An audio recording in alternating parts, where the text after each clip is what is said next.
Hace años estaba de moda ridiculizar la noción de amor a primera vista, pero aquellos que piensan y sienten profundamente han defendido siempre su existencia.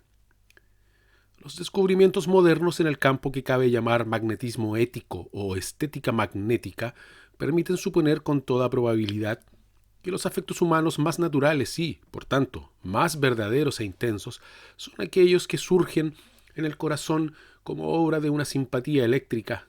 En una palabra, que los grilletes psíquicos más brillantes y duraderos son aquellos que quedan remachados por una mirada. La confesión que me dispongo a hacer agregará otro ejemplo a tantos que prueban la verdad de esta concepción. Mi historia requiere cierto detalle.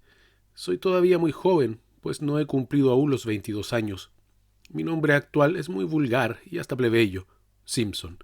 Digo actual, pues hace poco que se me conoce por él, que adopté legalmente el año pasado a fin de recibir una cuantiosa herencia que me dejó un pariente lejano, Adolphus Simpson.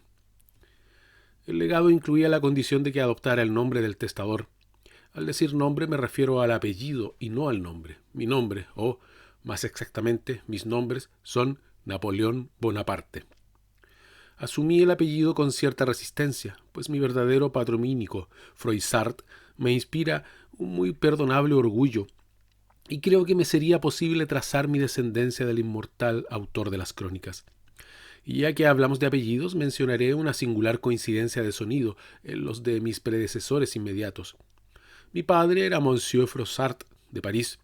Su esposa, mi madre, con la cual se casó teniendo ella 15 años, era Mademoiselle Croissart, la hija mayor del banquero Croissart, cuya esposa a su vez solo tenía 16 años al casarse con él y era la hija mayor de un tal Victor Boissart. Muy curiosamente, Monsieur Boissart habíase casado con una dama de nombre parecido, Mademoiselle Moissart.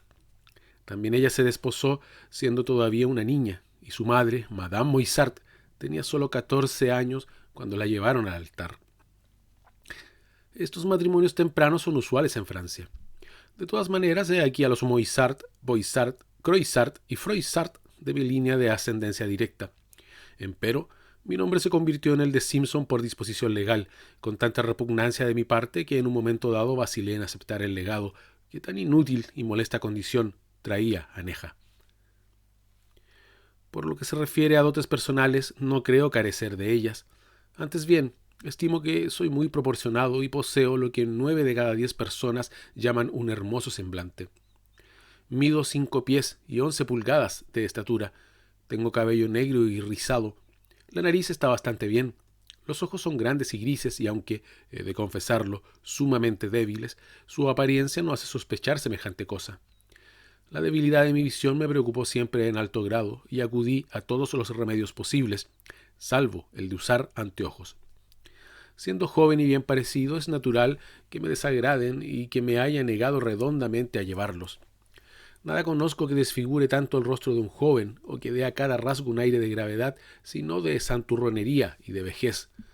Un monóculo, por otra parte, tiene un sabor de afectación y rebuscamiento. Hasta ahora me las he arreglado lo mejor posible sin ninguno de los dos. Pero estoy hablando demasiado de detalles meramente personales que después de todo carecen de importancia. Me contentaré con agregar que poseo temperamento sanguíneo, arrebatado, ardiente y entusiasta, y que toda mi vida he sido devoto admirador de las mujeres. Una noche del invierno pasado entré en un palco del Teatro P, acompañado de mi amigo Mr. Talbot. Era una velada de ópera y el programa presentaba especial atractivo, por lo cual la sala hallábase de bote en bote. Entramos empero a tiempo para obtener las plateas que habíamos reservado y a las cuales conseguimos llegar con no poca dificultad. Durante 2 horas, mi compañero, que era un melómano consumado, consagró su mayor atención a la escena. Por mi parte pasé ese tiempo entreteniéndome en observar al público, formado en su mayor parte por la élite de la ciudad. Satisfecho sobre este punto me disponía a contemplar a la prima donna, cuando mis ojos quedaron detenidos y paralizados por una figura sentada en uno de los palcos que hasta entonces había escapado a mi escrutinio. Aunque viva 1000 años, jamás olvidaré la intensa emoción que sentí al contemplar aquella imagen. Era aquella la mujer más exquisita que jamás viera antes. El rostro estaba vuelto hacia el escenario y, Durante varios minutos no pude distinguirlo, pero su forma era divina. Imposible usar otra palabra que exprese suficientemente sus admirables proporciones. Hasta ese término, divino, parece ridículamente débil mientras lo escribo. La magia de una bella forma de mujer, la nigromancia de la gracia femenina, eran poderes a los cuales jamás había resistido. Pero aquí estaba la gracia personificada, encarnada, el bello ideal de mis más exaltadas y entusiasmadas visiones. Hasta donde la barandilla del palco permitía adivinarlo, la figura de aquella dama era de estatura mediana y se aproximaba, sin serlo del todo, a lo majestuoso. Su perfecta plenitud, su tournure, eran deliciosas. La cabeza, de la cual solo veía la parte posterior, rivalizaba en sus líneas con la psique griega, y una toca de gasse arienne, que me recordó el Ventum Textilem de Apuleyo, la exhibía más que la ocultaba. El brazo derecho apoyábase en el antepecho del palco y estremecía cada fibra de mi ser con su exquisita simetría. La parte superior estaba cubierta con una de esas mangas sueltas y abiertas a la moda, y bajaba apenas más allá del codo. Por debajo de ella nacía otra de un material muy leve y ceñido que terminaba en un puño de rico encaje, el cual caía graciosamente sobre la mano y sólo permitía ver los delicados dedos, en uno de los cuales centelleaba un anillo de brillantes, cuyo extraordinario valor advertí de inmediato. La admirable redondez de la muñeca veíase realzada claramente por un brazalete ornamentado con una magnífica aigret de joyas, todo lo cual expresaba en términos inequívocos la riqueza y el exquisito gusto de su portadora.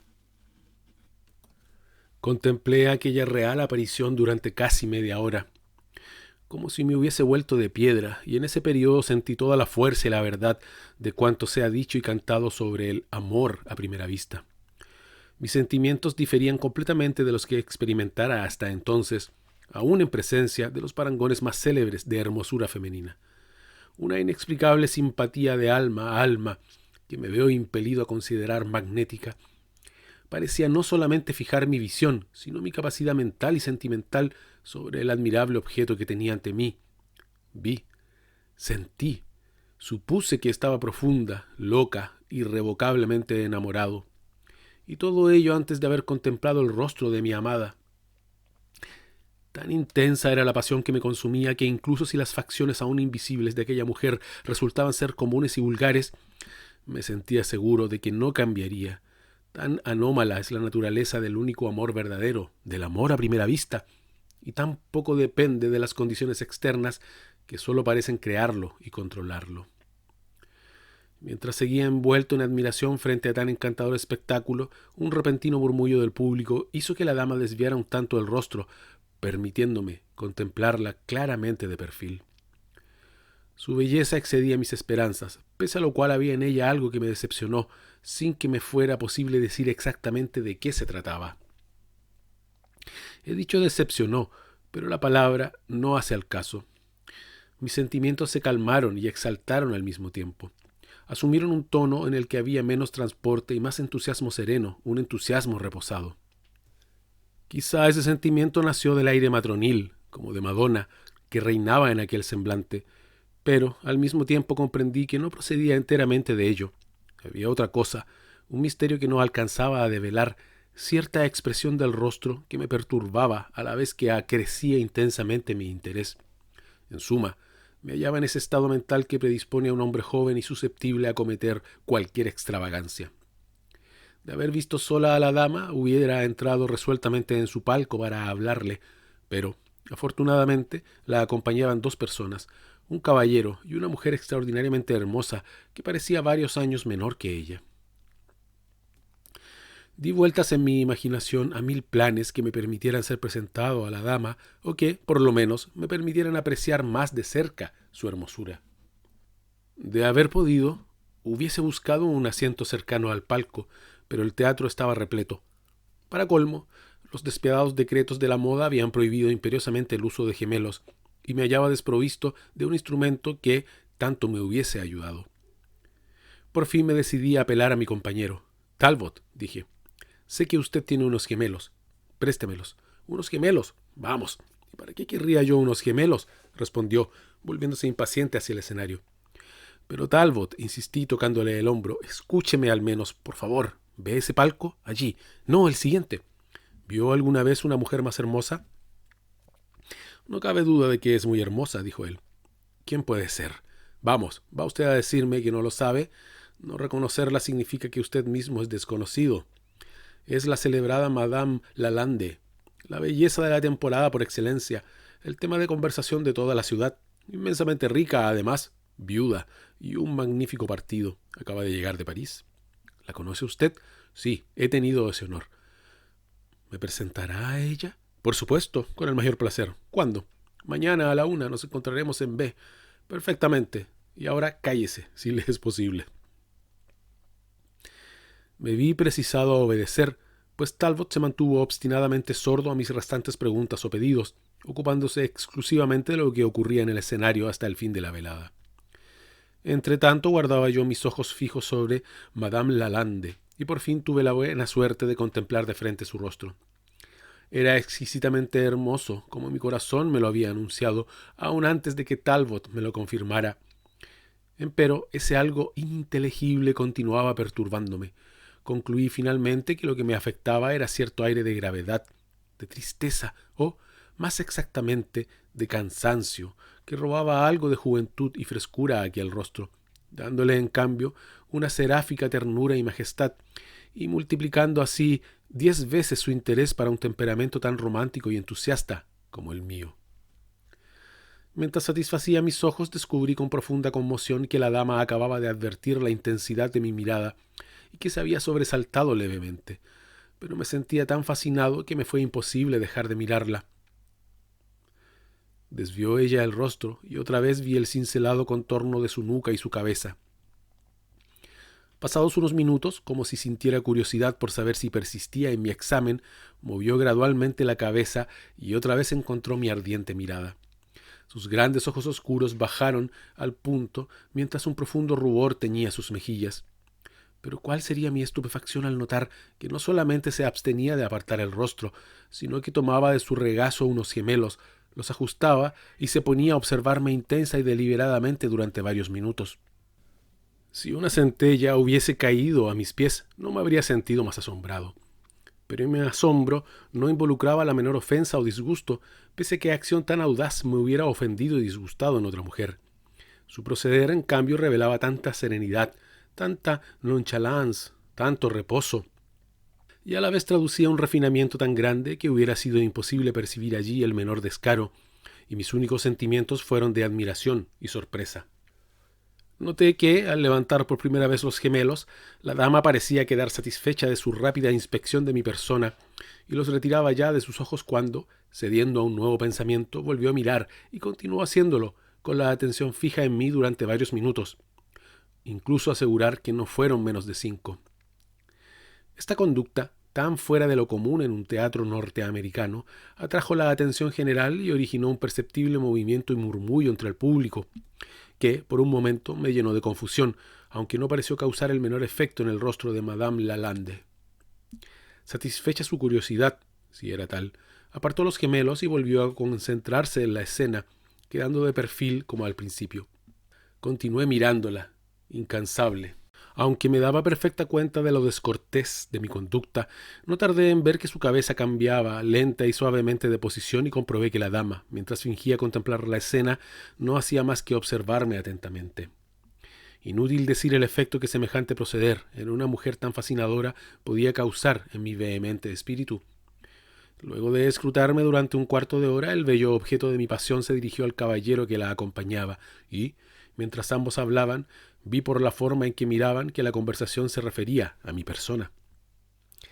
Terminado el diálogo, Madame Lalande se volvió otra vez hacia la escena y durante un momento pareció absorta en la representación. Pero, pasado un momento, sentí que me dominaba una incontenible agitación al ver que por segunda vez dirigía hacia mí los gemelos y que, desdeñando el renovado murmullo del público, me examinaba de la cabeza a los pies con la misma milagrosa compostura que tanto había deleitado y confundido mi alma momentos antes. Tan extraordinaria conducta, sumiéndome en afiebrada excitación, en un verdadero delirio de amor, sirvió para alentarme más que para desconcertarme. En la alocada intensidad de mi devoción me olvidé de todo lo que no fuera la presencia y la majestuosa hermosura de la visión que así respondía a mis miradas. Esperé la oportunidad y cuando me pareció que el público estaba concentrado en la ópera y que los ojos de Madame Lalande se fijaban en los míos, le hice una ligera pero inconfundible inclinación de cabeza. Sonrojóse profundamente y apartó los ojos. Después, lenta y cautelosamente, miró en torno como para asegurarse de que mi audacia no había sido advertida y se inclinó finalmente hacia el caballero sentado junto a ella. Tuve entonces clara conciencia de la torpeza que había cometido e imaginé un inmediato pedido de explicaciones mientras una imagen de pistolas al amanecer flotaba rápida y desagradablemente en mi pensamiento. Pero me esperaba una tranquilidad tan grande como instantánea al ver que la dama se limitaba a alcanzar un programa al caballero sin decirle palabra. El lector podrá empero hacerse una vaga idea de mi estupefacción, de mi profundo asombro, del delirante trastorno de mi corazón y de mi alma cuando, después de haber mirado furtivamente en torno, Madame Lalande posó de lleno sus ojos en los míos y luego, con una débil sonrisa que dejaba ver sus brillantes dientes como perlas, me hizo 2 inclinaciones de cabeza tan inequívocas como afirmativas. Sería inútil que me extendiera sobre mi alegría, mi transporte, el ilimitable éxtasis de mi corazón. Si algún hombre se volvió loco por exceso de felicidad, ese fui yo en aquel momento. Amaba. Era mi primer amor y lo sentía así. Era un amor supremo, indescriptible. Era amor a primera vista. Y también a primera vista había sido apreciado y correspondido. Sí, correspondido. ¿Cómo? ¿Y por qué había de dudarlo? ¿Qué otra explicación podía dar de semejante conducta por parte de una mujer tan hermosa, tan acaudalada, tan llena de cualidades y altísimos méritos, de posición social tan encumbrada y en todo sentido tan respetable como indudablemente lo era Madame Lalande? Sí, me amaba, correspondía al entusiasmo de mi amor, con un entusiasmo tan ciego, tan firme, tan desinteresado, tan lleno de abandono, tan ilimitado como el mío. Aquellas deliciosas fantasías se vieron interrumpidas por la caída del telón. Levantóse el público y sobrevino la confusión de costumbres. Apartándome de Talbot, me esforcé desesperadamente por acercarme a Madame Lalande, pero como la multitud no me lo permitiera, renuncié a mi propósito y volví a casa, consolándome por no haber podido rozar siquiera el borde de su manto al pensar que Talbot me presentaría a ella al día siguiente. Llegó por fin la mañana. Vale decir que por fin amaneció después de una larga y fatigosa noche de impaciencia. Las horas se arrastraron lúgubres e innumerables caracoles hasta la 1, pero está dicho que aún Estambul tendrá su fin, y la hora llegó. Oyóse la campanada de la 1. Con su último eco me presenté en B y pregunté por Talbot. Está ausente, me respondió el lacayo, que era precisamente el de mi amigo. ¿Ausente?, exclamé, retrocediendo varios pasos. Permítame decirle, amiguito, que eso es completamente imposible. Mr. Talbot no está ausente. ¿Qué quiere usted hacerme creer? Nada, señor, salvo que Mr. Talbot está ausente. Se fue a S. apenas terminó de desayunar y dejó dicho que no volvería hasta dentro de una semana. Me quedé petrificado de horror y rabia. Quise replicar, pero la lengua no me obedecía. Por fin me alejé, lívido de cólera, mientras en mi interior enviaba a toda la familia Talbot a las regiones más recónditas del Erebo. No cabía duda de que mi amable amigo, el fanático, habíase olvidado de su cita conmigo y que la había olvidado en el momento mismo de fijarla. Jamás había sido hombre de palabra. Imposible remediarlo y, por tanto, ahogando lo mejor posible mi resentimiento, remonté malhumorado la calle, haciéndole futiles averiguaciones sobre Madame Lalande a cuanto amigo encontraba en mi camino. Descubrí que todos habían oído hablar de ella, pero como solo llevaba algunas semanas en la ciudad, pocos podían jactarse de conocerla personalmente. Estos pocos carecían de familiaridad suficiente para creerse autorizados a presentarme en el curso de una visita matinal. Mientras, lleno de desesperación, hablaba con un trío de amigos sobre el único tema que absorbía mi corazón, ocurrió que el tema mismo pasó cerca de nosotros. «Allí está, por mi vida», exclamó uno de ellos. «Extraordinariamente hermosa», dijo el segundo. «Un ángel sobre la tierra», pronunció el tercero. Miré y vi un carruaje abierto que se nos acercaba lentamente, y en el cual hallábase sentada la encantadora visión de la ópera, acompañada por la dama más joven que había compartido su palco. Su compañera es igualmente interesante, dijo el amigo que había hablado primero. Ya lo creo, y me parece asombroso, dijo el segundo. Tiene todavía un aire de lo más lozano. Claro que el arte hace maravillas. Palabra, se la ve mejor que hace 5 años en París. Todavía es una hermosa mujer, ¿no le parece, Froissart? Quiero decir, Simpson. Todavía, exclamé. ¿Y por qué no habría de ser una hermosa mujer? Pero comparada con su amiga, es como una bujía frente a la estrella vespertina, como una luciérnaga al lado de Antar. ¡Ja, ja, ja! Vamos, Simpson, vaya estupenda manera que tiene de hacer descubrimientos, por lo menos originales. Y nos separamos, mientras uno del trío empezaba a canturrear un alegre vodevil del cual solo pude oír las palabras Ninon, ninon, ninon, avas ninon de l'enclos. En el curso de esta escena había ocurrido algo que sirvió para consolarme muchísimo, alimentando aún más la pasión que me consumía. Cuando el carruaje de Madame de Lalande pasó junto a nuestro grupo, observé que me reconocía y, lo que es más, que me llenaba de felicidad al concederme la más seráfica de las sonrisas sobre cuyo sentido no podía caber la más pequeña duda. Por lo que se refiere a la presentación, me vi precisado a abandonar toda esperanza hasta que a Talbot se le ocurriera regresar de la campaña. Entretanto, frecuenté asiduamente todos los lugares de diversión distinguidos y, por fin, en el mismo teatro donde la viera por primera vez, tuve la suprema dicha de encontrarla nuevamente y de cambiar con ella mis miradas. Pero esto solo ocurrió después de una quincena. Diariamente, en el interín, había preguntado por Talbot y diariamente me había estremecido de rabia ante el eterno no ha regresado todavía de su lacayo. Aquella noche, pues, me sentía al borde de la locura. Me habían dicho que Madame Lalande era francesa y que acababa de llegar de París. No podría ocurrir que regresara bruscamente a su patria. ¿Y si partía antes del regreso de Talbot? ¿No la perdería para siempre? La sola idea me resultaba insoportable.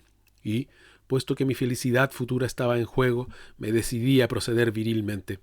En una palabra, terminada la presentación, seguí a la dama hasta su residencia, tomé nota de la dirección y a la mañana siguiente le envié una larga y detallada carta donde volcaba plenamente los sentimientos de mi corazón. Hablé en ella audaz y libremente, en una palabra, lleno de pasión. No oculté nada, ni siquiera mis defectos. Aludí a las románticas circunstancias de nuestro primer encuentro y mencioné las miradas que se habían cruzado entre nosotros. Llegué al extremo de decirle que me sentía seguro de su amor, a la vez que le ofrecía esta seguridad y mi propia e intensa devoción como doble excusa por mi imperdonable conducta.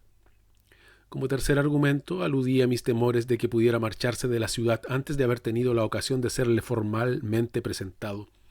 Y terminé aquella epístola, la más exaltada y entusiasta que se haya escrito nunca, con una franca declaración de mi estado social y mi fortuna, a la vez que le ofrecía mi corazón y mi mano.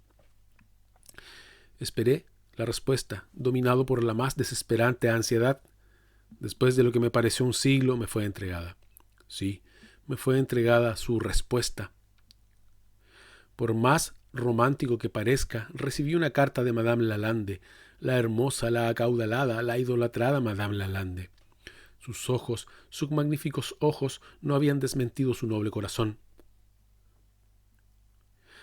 Como una verdadera francesa, había obedecido a los francos dictados de la razón, a los impulsos generosos de su naturaleza, despreciando las convencionales mojigaterías de la sociedad.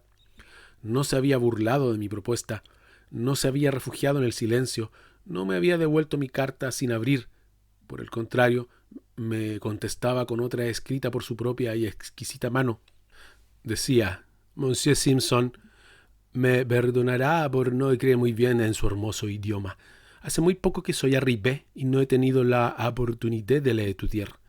Después de disculparme por mi redacción, diré que, hélas, Monsieur Simpson ha adivinado perfectamente. ¿Necesito decir más? Hélas, no habré dicho más de lo que correspondía. Eugène Lalande. Besé 1.000.000 de veces este billete de tan noble inspiración e incurrí en 1000 otras extravagancias que escapan a mi memoria, pero entre tanto Talbot no volvía. ¡Ay! Si hubiera podido concebir el sufrimiento que su ausencia me ocasionaba, no habría volado inmediatamente, dada nuestra amistad y simpatía en mi auxilio, pero entretanto no volvía. Le escribí, me contestó. Hallábase retenido por urgentes negocios, pero no tardaría en regresar. Me suplicaba que no me impacientara, que moderase mis transportes, leyera libros tranquilizadores, bebiera únicamente vino del Rin y requiriese los consuelos de la filosofía para que me ayudaran. El muy insensato. Si no podía venir en persona, ¿por qué en nombre de todo lo razonable no agregaba a su carta otra de presentación? Volví a escribirle, rogándole que así lo hiciera. La carta me fue devuelta por el mismo lacayo con una nota a lápiz escrita al dorso. El villano se había reunido con su amo en la campaña y me decía: «Salió ayer de ese, pero no dijo a dónde iba, ni cuándo va a volver. Me parece mejor devolverle esta carta, pues reconozco su letra y pienso que usted tiene siempre mucha prisa. Lo saluda atentamente, Stubbs». Inútil agregar que después de esto consagré tanto al amo como al criado a las divinidades infernales. Pero de nada me valía encolerizarme y las quejas no me servían de consuelo. Sin embargo, la audacia de mi temperamento me daba una última posibilidad. Hasta ahora esa audacia me había sido útil y decidí que la emplearía nuevamente para mis fines. Además, después de la correspondencia que habíamos mantenido, ¿qué acto de mera informalidad podía cometer que, dentro de ciertos límites, pudiera Madame Lalande considerar indecoroso? Desde el envío de mi carta había tornado la costumbre de observar su casa, y descubrí que la dama salía al atardecer, acompañada por un negro de librea, y paseaba por la plaza a la cual daban sus ventanas. Allí, entre los sotos sombríos y lujuriantes, en la gris penumbra de un anochecer estival, esperé la oportunidad de aproximarme a ella. Para engañar mejor al sirviente que la acompañaba, procedí con el aire de una vieja relación de familia. En cuanto a ella, con una presencia de ánimo verdaderamente parisiense, comprendió de inmediato y, al saludarme, me tendió la más hechizeramente pequeña de las manos. Instantáneamente el lacayo se quedó atrás, y entonces, con los corazones rebosantes, nos explayamos larga y francamente sobre nuestro amor. Como Madame Lalande hablaba el inglés con mayor dificultad de la que tenía para escribirlo, nuestra conversación se desarrolló necesariamente en francés. Esta dulce lengua, tan apropiada para la pasión, me permitió liberar el impetuoso entusiasmo de mi naturaleza, y con toda la elocuencia de que era capaz, supliqué a mi amada que consintiera en un matrimonio inmediato. Sonrió ella ante mi impaciencia. Aludió a la vieja cuestión del decoro, ese espantajo que a tantos aleja de la dicha hasta que la oportunidad de ser dichosos ha pasado para siempre. Me hizo notar que imprudentemente había yo dicho a todos mis amigos que ansiaba conocerla. Por ello, resultaba imposible ocultar la fecha en que nos habíamos visto por primera vez. Sonrojándose, aludió a lo muy reciente de dicha fecha. Casarnos de inmediato sería impropio, indecoroso, outré. Y todo esto lo decía con un encantador aire de naïveté que me arrobaba al mismo tiempo que me lastimaba y me convencía. Llegó al punto de acusarme entre risas de precipitación, de imprudencia. Me pidió que tuviera en cuenta que en el fondo yo no sabía siquiera quién era ella, cuáles sus perspectivas, sus vinculaciones, su posición social. Pidióme, con un suspiro, que reconsiderara mi propuesta y agregó que mi amor era un capricho, un fuego fatuo, una fantasía del momento, un castillo en el aire del entusiasmo más que del corazón. Y todo esto mientras las sombras del suave anochecer se hacían más y más profundas en torno de nosotros. Pero luego, con una gentil presión de la mano semejante a la de un hada, sentí que en un instante dulcísimo destruía todos los argumentos que acababa de levantar. Repliqué lo mejor que pude. ¿Cómo solo un enamorado puede hacerlo? Hablé extensamente y en detalle de mi devoción, de mi arrobo, de su rara belleza y de mi profunda admiración. Insistí finalmente con la energía de la convicción en los peligros que rodean el sendero del amor, ese sendero que jamás avanza en línea recta, y deduje de ello el evidente peligro de alargar innecesariamente el recorrido. Este último argumento pareció, por fin, mitigar el rigor de su determinación. Aplacóse, pero me dijo que todavía quedaba un obstáculo que sin duda yo no había tenido en cuenta. Tratábase de una delicada cuestión, especialmente si era una mujer quien debía aludir a ella. Al hacerlo, contrariaba sus sentimientos, pero por mí estaba dispuesta a cualquier sacrificio. Mencionó entonces la edad. Me había dado plenamente cuenta de la diferencia de edad entre nosotros, que el marido sobrepasara a su esposa en algunos años, incluso 15 y hasta 20, era cosa que la sociedad consideraba admisible y hasta aconsejable, pero por su parte siempre había creído que la edad de la esposa no debía exceder jamás la del esposo. Ay, demasiado frecuente era ver cómo diferencias tan anormales conducían a una vida desdichada. Sabía que yo no pasaba de los 22 años, mientras quizá yo no estuviera enterado de que los años de mi Eugene excedían muy considerablemente de esa cifra. En todo lo que decía notábase una nobleza de alma, una candorosa dignidad que me deleitó y me encantó, cerrando para siempre tan dulces cadenas. Apenas pude contener el excesivo transporte que me dominaba. Querida Eugene, dije, ¿qué dice usted? Tiene usted unos años más que yo. ¿Y qué importa eso? Las costumbres del mundo son otras tantas locuras convencionales. Para aquellos que se aman como nosotros, ¿qué diferencia hay entre un año y una hora? Dice usted que tengo 22 años, de acuerdo, y hasta le diría que puedo considerar que tengo 23. En cuanto a usted, queridísima Eugene, apenas puede tener unos... Detúveme un instante esperando que Madame Lalande me interrumpiera para decirme su edad. Pero una francesa rara vez se expresa directamente y, en vez de responder a una pregunta embarazosa, usa siempre alguna forma que le es propia. En este caso, Eugene, que parecía estar buscando algo que llevaba guardado en el seno, dejó caer una miniatura que recogí inmediatamente y le presenté. «Guárdela», me dijo con una de sus más adorables sonrisas. «Guárdela como mía, como de alguien a quien representa de manera demasiado halagadora. Por lo demás, en el reverso de esta miniatura hallará usted la información que desea. Está oscureciendo, pero podrá examinarla en detalle mañana por la mañana. Ahora me escoltará usted hasta casa. Mis amigos se disponen a celebrar allí una pequeña levée musical. Me atrevo a decirle que escuchará cantar muy bien, y como los franceses no somos tan puntillosos como ustedes los norteamericanos, no tendré dificultad en presentarlo como a un antiguo conocido».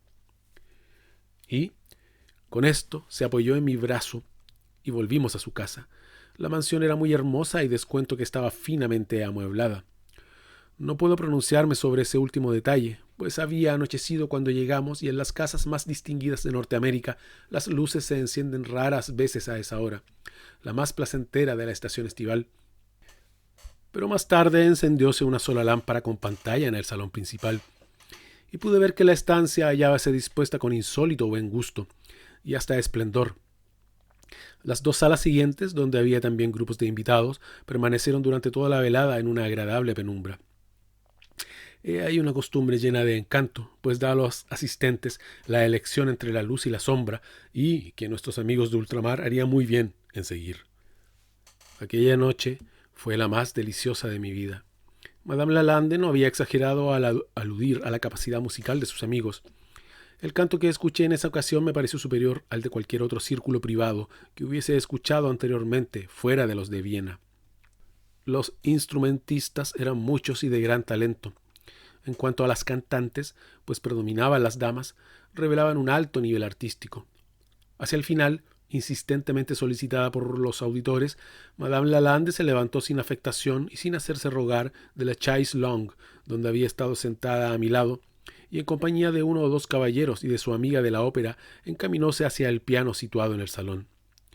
Hubiera querido acompañarla, pero comprendí que, dada la forma en que había sido presentado, convenía que me quedara discretamente en mi lugar. Me vi, pues, privado del placer de verla cantar, aunque no de escucharla. La impresión que produjo en los presentes puede calificarse de eléctrica, pero en mí su efecto fue todavía más grande. No sé cómo describirlo. Nacía en parte del sentimiento amoroso que me poseía, pero sobre todo de la extraordinaria sensibilidad de la cantante. El arte es incapaz de comunicar a un aria o a un recitativo una expresión más apasionada de la que ella les infundía. Su versión de la romanza de Otelo, el tono con que pronunció las palabras «sul mio sasso» en los Capuletos, resuena todavía en mi memoria. Su registro bajo era sencillamente milagroso. Su voz abarcaba 3 octavas completas, extendiéndose desde el re de contralto hasta el re de soprano ligera. Aunque suficientemente poderosa como para llenar la sala del San Carlos, la articulaba con la más minuciosa precisión, tanto en las escalas ascendentes como las descendentes, las cadencias y florituras. En el final de la sonámbula logró el más notable de los efectos en el pasaje donde se dice «Ah, non grionge human pensiero, al contento ond'io son piena». Aquí, imitando a la Malibran, modificó la melodía original de Bellini, dejando caer la voz hasta el sol tenor, y entonces, con una rápida transición, saltó al sol sobreagudo, a 2 octavas de intervalo. Terminados aquellos milagros de ejecución vocal, Madame Lalande volvió a la estancia donde me hallaba y se sentó nuevamente a mi lado, mientras yo le expresaba en términos entusiastas el deleite que me había causado su interpretación. No dije nada de mi sorpresa y, sin embargo, estaba muy sorprendido, pues cierta debilidad, o mejor cierta trémula indecisión en la voz de mi amada cuando conversaba naturalmente, me había hecho suponer que, cantando, no se elevaría sobre un nivel ordinario de interpretación. Nuestro diálogo volvióse entonces tan largo, profundo e ininterrumpido como pleno de franqueza. Hízome narrar muchos episodios de mi vida y escuchó con ansiosa atención cada palabra que le decía. No oculté nada, pues no me creía con derecho para hacerlo, a su cariñosa confianza. Alentado por su candor sobre la delicada cuestión de la edad, no solo detallé con toda franqueza muchos defectos menudos que me aquejaban, sino que confesé francamente todos esos defectos morales y aun físicos, cuya revelación, al exigir un coraje muy grande, prueban categóricamente la fuerza del amor. Me referí a mis locuras de estudiante, mis extravagancias, las juergas de la juventud, mis deudas y mis galanteos.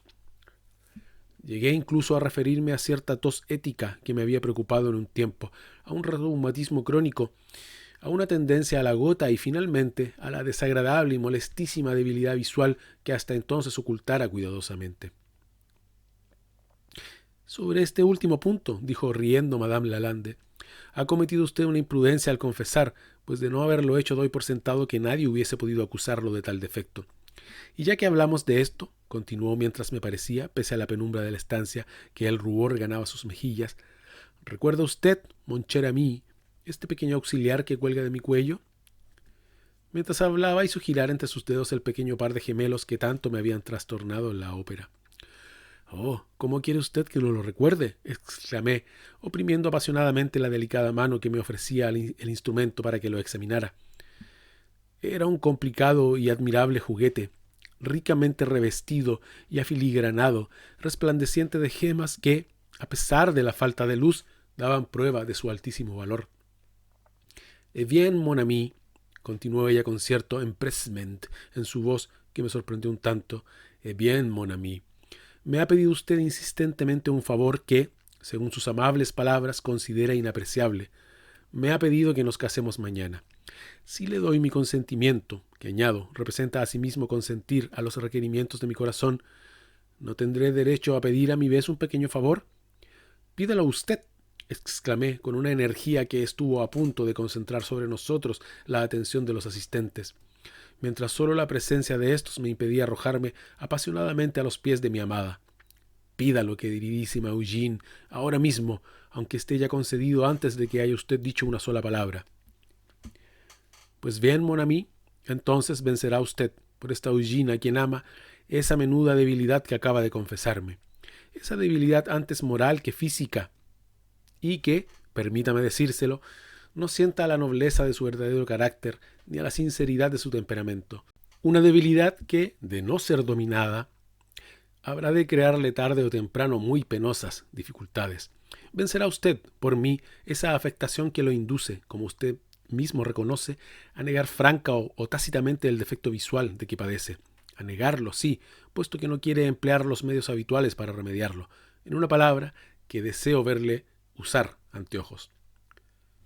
No me diga nada, usted ha consentido ya en usarlos, por mí.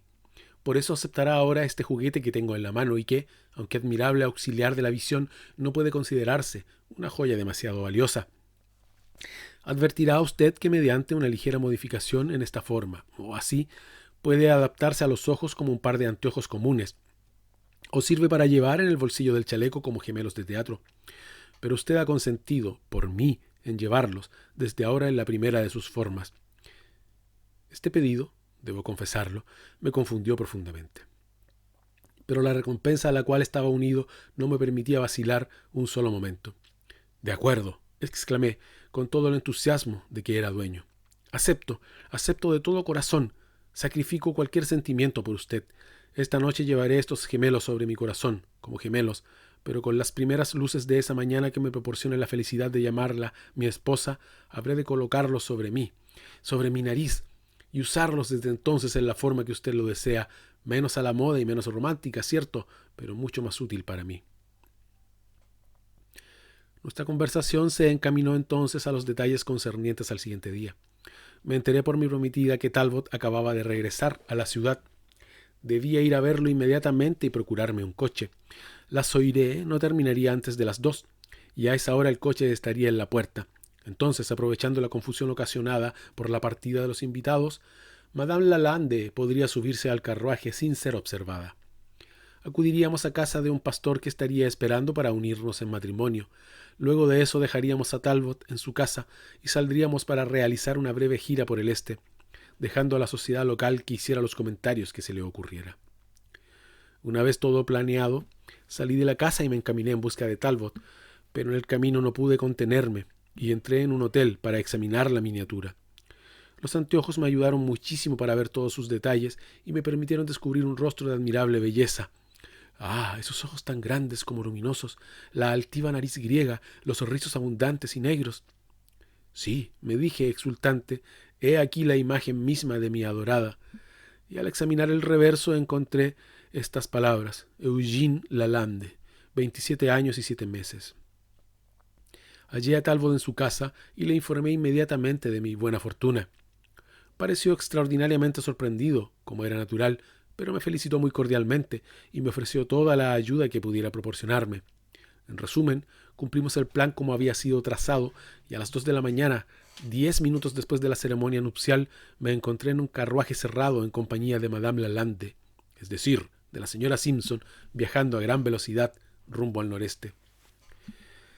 Puesto que deberíamos viajar toda la noche, Talbot nos había aconsejado que hiciéramos el primer alto en C, pueblo a unas 20 millas de la ciudad, donde podríamos desayunar y descansar un rato antes de seguir viaje. A las 4 el coche se detuvo ante la puerta de la posada principal. Ayudé a salir a mi adorada esposa y ordené inmediatamente el desayuno. Entretanto fuimos conducidos a un saloncito y nos sentamos. Amanecía ya y pronto sería la mañana. Mientras contemplaba arrobado al ángel que tenía junto a mí, se me ocurrió de golpe la singular idea de que era aquella la primera vez desde que conociera a la celebrada belleza de Madame Lalande que podía contemplar aquella hermosura a plena luz del día.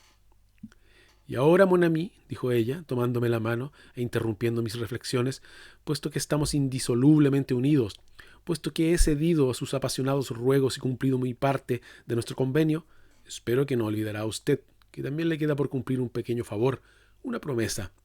«Ah, vamos, déjeme recordar. Pues sí, me acuerdo perfectamente de las palabras con las cuales hizo anoche una promesa a su Eugene. Dijo usted así: acepto de todo corazón, sacrifico cualquier sentimiento por usted. Esta noche llevaré estos gemelos sobre mi corazón, como gemelos, pero con las primeras luces de esa mañana que me proporcione la felicidad de llamarla mi esposa, habré de colocarlos sobre mi nariz y usarlos desde entonces en la forma que usted lo desea, menos a la moda y menos romántica, cierto, pero mucho más útil para mí». Tales fueron sus exactas palabras, ¿no es así, queridísimo esposo? Tales fueron, en efecto, repuse, y veo que tiene usted una excelente memoria. Lejos de mí, querida Eugene, faltar el cumplimiento de la insignificante promesa. Pues bien, vea, contemple, me quedan bien, ¿no es cierto? Y luego de preparar los cristales en su forma ordinaria de anteojos, me los apliqué rápidamente mientras Madame Simpson, ajustándose la toca y cruzándose de brazos, sentábase muy derecha en una silla, en una actitud tan rígida como estirada que incluso cabía considerar indecorosa. «¡Que el cielo me asista!», grité en el instante mismo en que el puente de los anteojos se hubo posado en mi nariz. «¡Dios mío! ¿Qué les ocurre a estos cristales?». Y luego de quitármelos rápidamente, me puse a limpiarlos con un pañuelo de seda y me los ajusté otra vez. Pero si en la primera ocasión había ocurrido algo capaz de sorprenderme, esta vez la sorpresa se transformó en estupefacción, y esta estupefacción era profunda, extrema, y bien puede calificarse de espantosa. En nombre de todo lo horrible, ¿qué significaba esto? ¿Podía creer a mis ojos? ¿Podía? Lo que estaba viendo era colorete. Y esas arrugas en el rostro de Eugene Lalande. Y oh Júpiter y todos los dioses y diosas, ¿qué había sido de sus dientes? Arrojé violentamente al suelo los anteojos y, levantándome de un salto, enfrenté a la señora Simpson, los brazos en jarras, convulsa y espumante la boca que al mismo tiempo era incapaz de articular palabra por el espanto y la rabia. Creo haber dicho ya que Madame Eugene Lalande, quiero decir Simpson, hablaba el inglés apenas algo mejor de cómo lo escribía, y por esta razón jamás empleaba dicha lengua en las conversaciones usuales, pero la cólera puede arrastrar muy lejos a una dama, y en esta ocasión llevó a la señora Simpson al punto de pretender expresarse en un idioma del cual no tenía la menor idea. «Pues bien, monsieur», dijo después de contemplarme con aparente asombro durante un momento. «Pues bien, monsieur, ¿qué pasa? ¿Qué le ocurre? ¿Le ha dado el baile de San Vito? Si no le parezco bien, ¿por qué se casó conmigo?» «Miserable», bisbicié. «Vieja bruja». «Vieja bruja. No tan vieja después de todo. Apenas 82 años. «¿82?» balbucié retrocediendo hasta la pared. «82.000 mandriles. La miniatura decía 27 años y 7 meses. Y así es. Así era. La miniatura fue brindada hace 55 años. Cuando me casé con mi segundo esposo, Monsieur Lalande, hice pintar ese retrato para la hija de que había tenido con mi primer esposo, Monsieur Moissart». «¿Moissart?», dije yo. «Sí, Moissart», repitió burlándose de mi pronunciación, que a decir verdad no era nada buena. «¿Y qué? ¿Qué sabe usted de Moissart?» «Nada, vieja espantosa, absolutamente nada. Aparte de que hay un antepasado mío que llevaba ese nombre». «¿Ese nombre? ¿Y qué hay de malo en ese nombre? Es un excelente nombre, lo mismo que Moissart, que también es un excelente nombre. Mi hija, Mademoiselle Moissart, se casó con Monsieur Moissart, y los dos nombres son excelentes nombres». «Moissart», exclamé. «¿Y Moissart? ¿Qué quiere usted decir?» «¿Qué quiero decir? Quiero decir Moissart y Moissart, y si me da la gana diré también Croissart y Froissart. La hija de mi hija, Mademoiselle Moissart, se casó con Monsieur Croissart, y luego la nieta de mi hija, Mademoiselle Croissart, se casó con Monsieur Froissart. Y no dirá usted que este no es también un excelente nombre». «Froissart», murmuré, empezando a desmayarme. «¿No pretenderá usted decir Moissart y Voissart y Croissart y Froissart?» «Claro que lo digo», declaró aquel horror, repantigándose en su silla y estirando muchísimo las piernas. «Digo Moissart, Voissart, Croissart y Froissart. Pero Monsieur Froissart sí era lo que ustedes llaman estúpido. Pues salió de la bella France para venir a esta estúpida América. Y cuando estuvo aquí nació su hijo, que es todavía más estúpido, muchísimo más estúpido. Según oigo decir, pues todavía no he tenido el placer de conocerlo personalmente. Ni yo ni mi amiga Madame Stéphanie Lalande. Sé que se llama Napoleón Bonaparte Froissart, y supongo que ahora usted dirá que tampoco ese es un excelente y respetable nombre». Fuera la extensión o la naturaleza de este discurso, el hecho es que pareció provocar una excitación asombrosa en la señora Simpson. Apenas lo hubo terminado con gran trabajo, saltó de su silla como si la hubiesen hechizado, y al hacerlo dejó caer al suelo un enorme polizón. Ya de pie, hizo chasquear sus desnudas encías, agitó los brazos, mientras se arremangaba y sacudía el puño delante de mi cara, y terminó sus demostraciones arrancándose la toca y con ella una inmensa peluca del más costoso y magnífico cabello negro, todo lo cual arrojó al suelo con un alarido y se puso a pisotear y a patear en un verdadero fandango de arrebato y de enloquecida rabia. Entretanto, yo me había desplomado en el colmo del horror en la silla vacía. «Moissart y Voissart», repetía ensimismado mientras asistía a las cabriolas y piruetas. «Croissart y Froissart, Moissart, Voissart, Croissart y Napoleón Bonaparte Froissart». «Pero entonces, inefable serpiente, pero si se trata de mí, oye usted, de mí», continué vociferando con todas mis fuerzas. «Yo soy Napoleón Bonaparte Froissart, y que me confunda por toda la eternidad si no acabo de casarme con mi tatarabuela». En efecto, Madame Eugene Lalande, cuasi Simpson y anteriormente Moissart, era mi tatarabuela.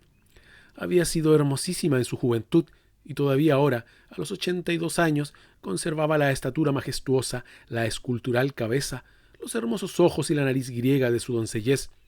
Con ayuda de ello, polvos de arroz, carmín, peluca, dentadura postiza, falsa tournure y las más hábiles modistas de París, lograba mantener una respetable posición entre las bellezas un peu passées de la metrópoli francesa. En ese sentido, merecía ciertamente compararse a la celebérrima Ninon de L'Enclos. Era inmensamente rica, y al quedar viuda por segunda vez y sin hijos, recordó que yo vivía en Norteamérica y, dispuesta a convertirme en su heredero, se encaminó a los Estados Unidos, acompañada de una parienta lejana de su segundo esposo, llamada Stéphanie Lalande. En la ópera, la atención de mi tatarabuela se vio reclamada por mi insistente escrutinio de su persona. Cuando a su vez me examinó con ayuda de los gemelos, pareció notar en mí un aire de familia. Muy interesada y no ignorando que el heredero que buscaba vivía en la ciudad, quiso saber algo de mi persona. El caballero que la acompañaba me conocía y le dijo quién era. Sus palabras renovaron su interés y la indujeron a repetir su escrutinio. Fue este gesto el que me dio la audacia suficiente para conducirme en la forma imprudente que he narrado. Cuando me devolvió el saludo, lo hizo pensando que, por alguna rara coincidencia, yo había descubierto su identidad. Y cuando, engañado por mi miopía y las artes de tocador sobre la edad y los encantos de la extraña dama, pregunté con tanto entusiasmo a Talbot quién era, mi amigo supuso que me refería a la belleza más joven, como es natural, y me contestó sin faltar a la verdad que era la célebre viuda Madame Lalande. A la mañana siguiente, mi tatarabuela se encontró en la calle con Talbot, a quien conocía desde hacía mucho en París, y, como es natural, la conversación versó sobre mí. Aclaróse entonces la cuestión de mi defecto visual, pues era bien conocido, aunque yo no estuviera enterado de ello. Para su gran pesar, mi excelente tatarabuela se dio cuenta de que se había engañado al suponerme enterado de su identidad, y que en cambio había estado poniéndome en ridículo al expresar públicamente mi amor por una anciana desconocida. Dispuesta a castigarme por mi imprudencia, urdió un plan en connivencia con Talbot. Decidieron que éste se marcharía a fin de no verse obligado a presentarme. Mis averiguaciones en la calle sobre la hermosa viuda Madame Lalande eran tomadas por todos como referentes a la dama más joven. Así, la conversación con los tres amigos a quienes encontrara poco después de salir de casa de Talbot se explica fácilmente, lo mismo que sus alusiones a Ninon de L'Enclos. Nunca tuve oportunidad de ver en pleno día a Madame Lalande, y en el curso de su soirée musical, mi tonta resistencia a usar anteojos me impidió descubrir su verdadera edad. Cuando se pidió a Madame Lalande que cantara, todos se referían a la más joven, y fue ésta quien acudió al salón. Pero mi tatarabuela, dispuesta a confundirme cada vez más, se levantó igualmente y acompañó a la joven hasta el piano. Si hubiese querido ir con ella, estaba pronta a decirme que las conveniencias exigían que me quedara donde estaba, pero mi propia y prudente conducta hizo innecesario esto último.